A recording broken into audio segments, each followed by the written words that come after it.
देखते हैं, यहाँ समझने की आवश्यकता है कि वर्ग अंतराल को दो तरह से हम लिखते हैं। यहाँ आप देख लीजिए,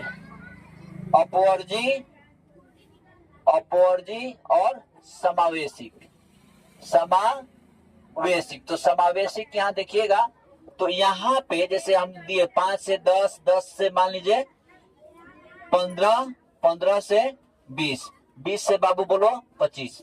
समावेशी लिखना हो तो अगर 5 से 10 लिखे हैं तो फिर एक बढ़ा देते हैं, इसमें 10 सम्मिलित हो जाएगा, इसमें 10 सम्मिलित नहीं है। और अपवर्जी विधि में उच्च सीमा सम्मिलित नहीं होता है, उच्च सीमा अगले वर्ग अंतराल की निम्न सीमा बन जाती है, और समावेशिक में ये 10 शामिल है।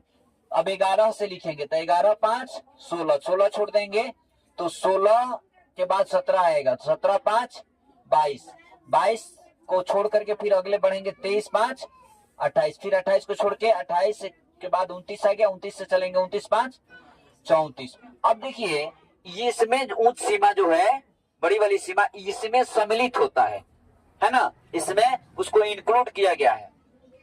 यहाँ पे बच्चे 5 से 10, 10 से 15 ये लगातार है, इसलिए इसको सतत वर्ग अंतराल कहते हैं। इसको असतत कहते हैं क्योंकि बाबू यहाँ 10 छोड़ के आगे बढ़ गए एक, है ना। तो आपको पहले बता चुके थे कि वर्ग अंतराल जब हम लिखते हैं तो उसको दो तरह से लिखते हैं, अपवर्जी विधि में और समावेशिक।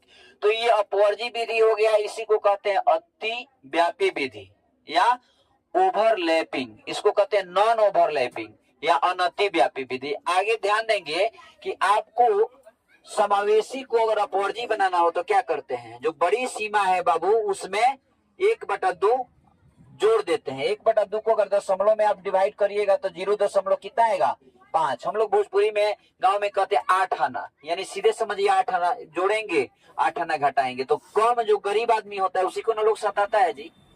धनी आदमी जो होता है तो यहाँ वही रूल लागू होता है। यहाँ कौन है, बड़ा संख्या, बड़ा आदमी है 10, तो इसको जोड़ना है, इसमें